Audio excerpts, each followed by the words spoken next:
Fala galera do nono ano! Hoje nós vamos falar sobre movimento, tá? É o nosso assunto do módulo 2, iniciando a nossa segunda unidade, hoje, dia 1º de maio. Quando a gente fala de movimento, tá muito comum, tá muito corriqueiro no nosso cotidiano, né? Então, se eu chegar para vocês, olhem essa imagem do motorista com uma motocicleta dirigindo em algum lugar. Se eu olho para vocês e pergunto: a motocicleta está em movimento ou está em repouso em relação ao solo? Vocês me responderiam o quê? Que está em movimento. E o motociclista, né? Esse motorista aí da moto, está em movimento ou está em repouso em relação ao solo? Aí vocês me responderiam que está o quê? Que ele está em movimento. Aí eu faço uma outra pergunta para vocês. E o motorista, em relação à motocicleta, está em movimento ou está em repouso? Está em repouso. Então percebam que a gente tem que levar em consideração um referencial. Então depende do referencial que a gente está usando para a gente dizer se algo, né, se um corpo está em movimento ou se está em repouso. Vou dar outro exemplo. Então, eu tô lá, saí do colégio interativo, tô no meu ponto de ônibus, esperando o ônibus, naquele sol de meio-dia. Aí passa a Paloma dentro de um carro, ali na orla, né, com aquele jeitinho peculiar dela e fala: Rafaela! Né, me grita, eu olho assim, assustada para ela. E aí eu pergunto para vocês: Paloma está em movimento ou repouso em relação a mim? Paloma está em movimento. Agora, Paloma está em movimento ou em repouso em relação à irmãzinha dela que está do lado dela no carro? Nesse caso, Paloma vai estar em repouso. Então, percebam que, dependendo do referencial que a gente utiliza, uma pessoa, um corpo pode estar em movimento ou repouso. Se por acaso a gente já sabe, né, que determinado corpo está em movimento em relação a um determinado referencial, esse movimento pode realizar um movimento, ou desculpa, esse corpo pode realizar um movimento retilíneo ou um movimento circular. O movimento retilíneo é quando o movimento que o corpo executa ocorre em uma linha, uma trajetória em linha reta. Aqui, ó, vocês estão vendo a imagem de um trem que vai percorrer os trilhos em linha reta. Esse carro aqui embaixo foi aberta uma estrada, né, no meio da neve, e ele tá ali, ó, percorrendo a trajetória dele em linha reta. Já a trajetória que os determinados corpos celestes, como os planetas, fazem em relação ao Sol no movimento de translação, é um movimento chamado de elíptico, certo? Esse movimento aqui, ó, que os carros estão fazendo em relação à pracinha, aqui embaixo, ó, onde está a setinha, é um movimento circular. Por quê? Porque é caracterizado por descrever uma trajetória em linha curva. Então, os carros estão se movimentando ali em uma linha curva. Ok? Então, vocês precisam entender a diferença entre movimento retilíneo e movimento circular e precisam entender que um corpo pode estar em movimento ou repouso, dependendo do referencial que utilizamos. Agora, quando a gente estuda o movimento, a gente precisa levar em consideração também algumas grandezas, tá?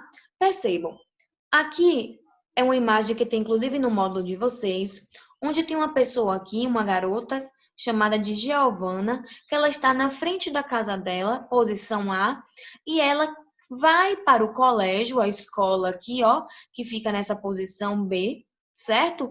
E a distância da residência de Giovana à escola dela é de 300 metros. Ó, aqui, ó, 300 metros. A gente diz que Giovana, né, a casa, a residência de Giovana, mais precisamente aqui, ó, esse portão da residência de Giovana é a posição inicial que ela tá. Ou seja, ela vai iniciar o movimento de ir até a escola a partir desse ponto. Essa posição inicial é chamada de SI, tá bom? Já a posição final é quando Giovana chega à escola.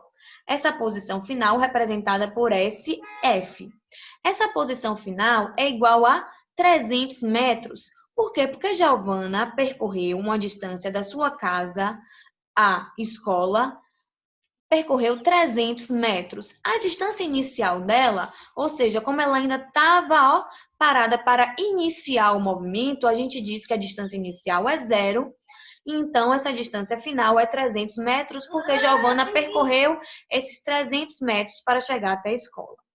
A gente diz que esses 300 metros, na verdade, é o deslocamento de Giovana. Giovana se deslocou 300 metros. Por quê?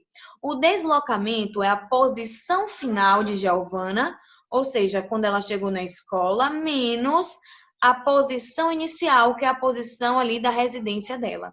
Posição final, 300 metros, menos a posição inicial, 0, é igual a 300 metros. Então, o deslocamento de Giovana da casa dela à escola é 300 metros.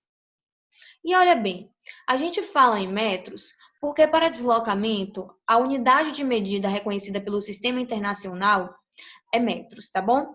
Agora, se por acaso essa distância da casa de Giovana à escola não fosse 300 metros, e sim 2,5 quilômetros, e eu quisesse saber de vocês qual seria esse deslocamento de Giovana em metros, o que é que vocês fariam? Sabem que a posição inicial é igual a 0 metros, aí a posição final é igual a 2,5 quilômetros. Mas eu não posso fazer 2,5 quilômetros menos 0 metros, porque eu vou estar o quê? Usando unidades de medidas diferentes, quilômetros e metros.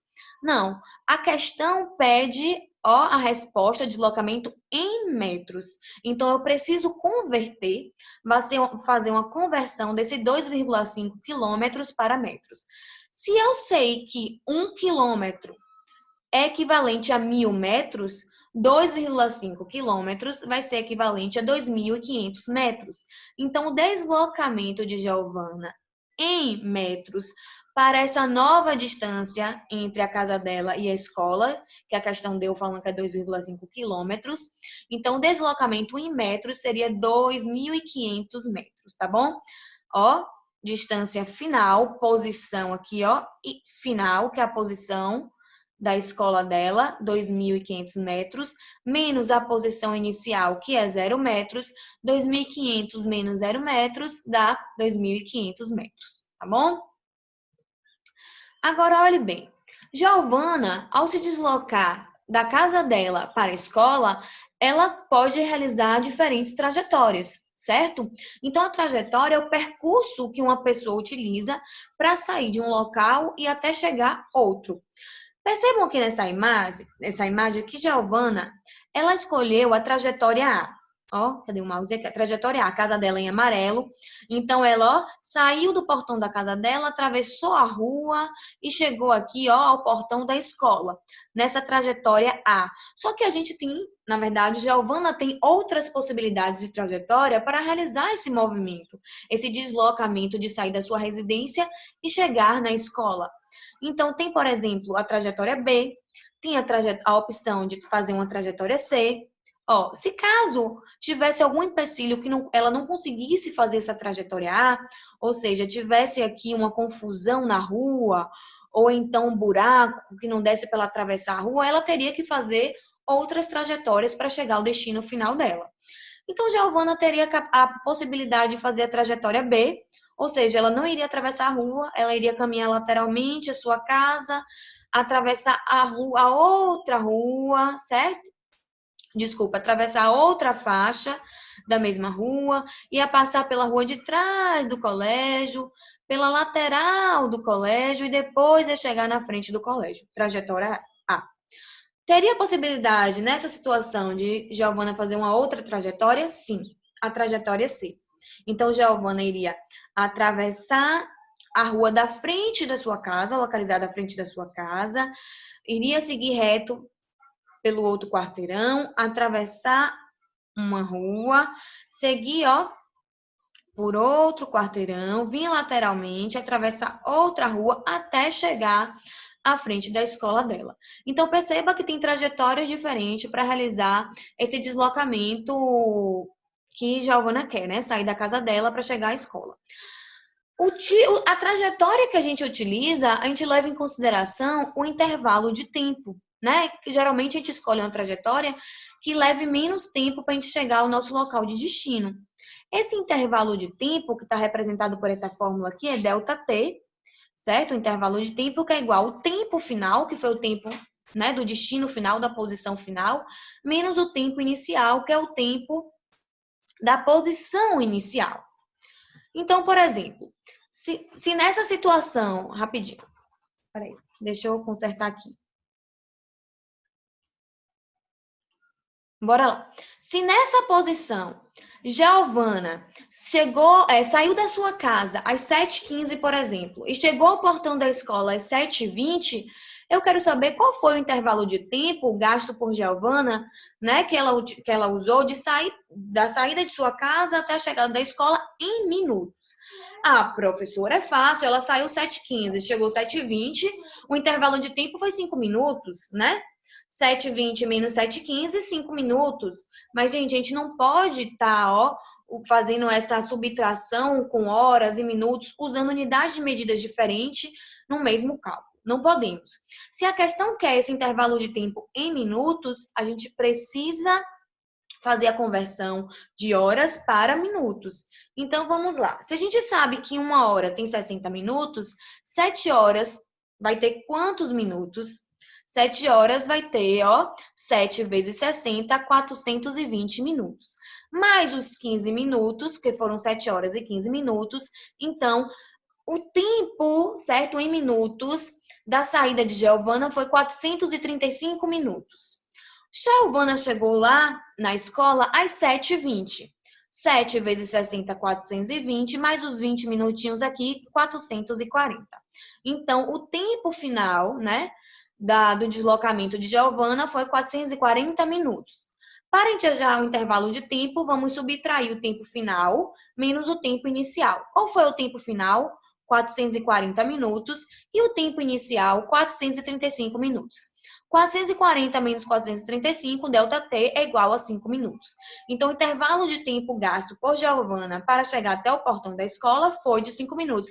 Ah, Pro, já sabia, eu precisava fazer isso?